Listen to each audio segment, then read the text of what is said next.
आपका फिर से स्वागत है एक बार हमारे हिंदी न्यूज चैनल 555 डेज में। और हमारे साथ मौजूद है रामधनी राही जी, श्यामधनी राही जी, क्षमा करें। और ये सदर विधायक है। अभी हम लोग, जैसा कि मैंने पहले ही आपको बताया, कि केवटलिया में मौजूद है, जहां पे एक विशाल ग्रामीण स्तर पे भंडारा का आयोजन किया गया है। और सर का ड्रेस देख के आपको लग गया होगा कि पूरी तरह से सनातन को समर्पित है। एक सनातनी योगी आदित्यनाथ जी हैं, जिन्होंने पूरी तरह से उत्तर प्रदेश को शांत किए हुए हैं। और माननीय एक योगी जी से और हमारी मुलाकात हो गई। थोड़ा सी विचारधाराओं को जानने का प्रयास करेंगे विधायक जी से। सर, हमें सबसे पहले ये बताइए कि आज उत्तर प्रदेश ने एक रोल मॉडल स्थापित किया देश में, इस हिसाब से कि एक समय था कि उत्तर प्रदेश पुलिस जो है लोगों की गाय और भैंस ढूंढा करती थी। आज वही उत्तर प्रदेश पुलिस ने सब लोगों को ठंडा कर दिया। कैसे हुआ ये, कैसे संभव था? देखिए, आज केंद्र और प्रदेश में भारतीय इस साधु संतों का, हिंदू धर्म संस्कृति के प्रवर्तकों का ये चल रहा है कार्यकाल।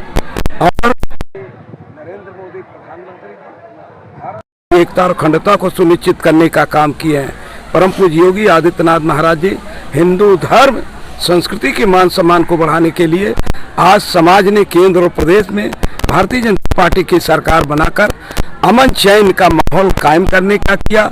और जो आप कह रहे हैं, पूर्ववर्ती सरकारों में समाजवादी पार्टी के गुंडों का पुलिस कर रही, तो आज वही पुलिस उन तमाम गुंडे मवालियों को जेलों में डालने का काम कर रहे हैं। जैसे तमाम माफिया थे, आज माफिया जो है तमाम गरीबों की जमीनों को हड़पे थे, जहां मकान निर्माण कराए थे उस पर बुलडोजर परम पूज्य योगी आदित्यनाथ महाराज जी का चल रहा है। और यहाँ केवटलिया राम जानकी मंदिर पर यहाँ साधु संतों का संगम लगा है। और यहाँ कीर्तन भजन का आयोजन है, भव्य भंडारे का आयोजन है। और आज ये क्षेत्र के उन हिंदू समाज का मान सम्मान यहाँ बढ़ाने का काम मंदिर और हमारे जो गौ संरक्षक यहाँ उपस्थित है। और आप सभी लोगों के नेतृत्व में और परम पूज्य योगी आदित्यनाथ महाराज के नेतृत्व में जिन समाजवादी पार्टी के लोगों ने जिस गौ माता को हम गौ माता कहते हैं, उसे ये लोग आवारा पशु घोषित करने का काम कर रहे हैं। उत्तर प्रदेश के पूर्व मुख्यमंत्री अखिलेश जी को ध्यान में आना चाहिए कि गौवंश की रक्षा ग्वालाओं द्वारा होता था। और आज ये ग्वाल वंश में जन्म लेकर के ग्वाल वंश में ना कहा, ये इनके नहीं कहना चाहिए, उनका तो स्वर्गवास हो गया, जिन्होंने कहा कि विकास के कार्यों पर मुसलमानों का अधिकार होना चाहिए, विकास के कार्यों पर मुसलमानों का होना चाहिए। और अपने को स्वयं कहे कि मुलायम मुल्ला। तो ऐसे लोगों को आज आम समाज ने उन्हें ढकेल दिया और हिंदू धर्म संस्कृति के मान सम्मान को बढ़ाने वालों को आज केंद्र और प्रदेश में बैठाने का। सर, एक बात बड़ी अभी जो समाज में क्रिएट हुई है, या जो राष्ट्रीय स्तर पे भी हम लोग इस बात को कह सकते हैं, क्योंकि आप विधायक हैं, रूलिंग पार्टी के हैं, बात आपसे पूछी जाएगी। बीजेपी ने जहां हिंदुत्व की बात अगर आज के समय में समाज में की जाती है, तो सीधा चेहरा लोगों के दिमाग में बनता है कि बीजेपी का सपोर्टर है। क्या आपको लगता है कि ये सही है लोकतंत्र के हिसाब से?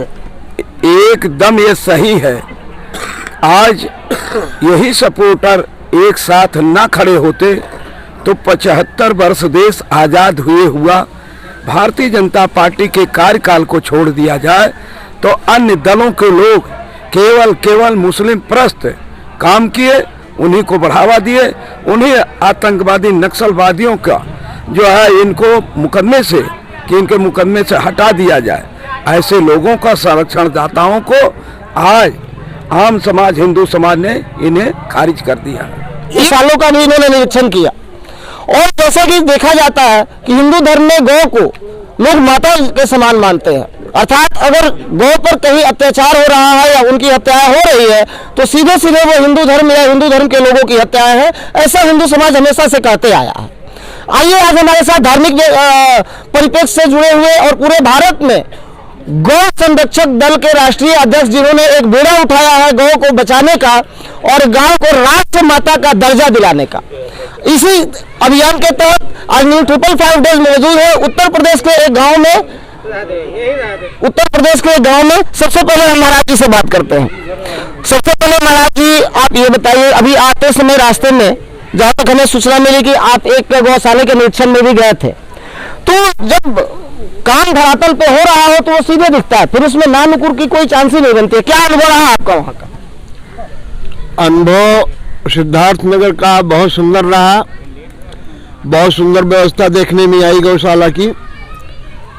और हम जहाँ तक समझते हैं 2 दिन पहले ही प्रशासन को अवगत करा दिया गया था, जिसके कारण चुस्त दुरुस्त व्यवस्था मिली वहाँ देखने को। और यहाँ तक जहाँ तक मैं समझता हूँ, यदि प्रशासन को ना अवगत कराया गया होता तो कमियां तो बहुत निकलती, लेकिन वो सारी कमियां छुपा दी गई। अच्छा रहा देखने में, जो कुछ रहा वह प्रशंसनीय रहा।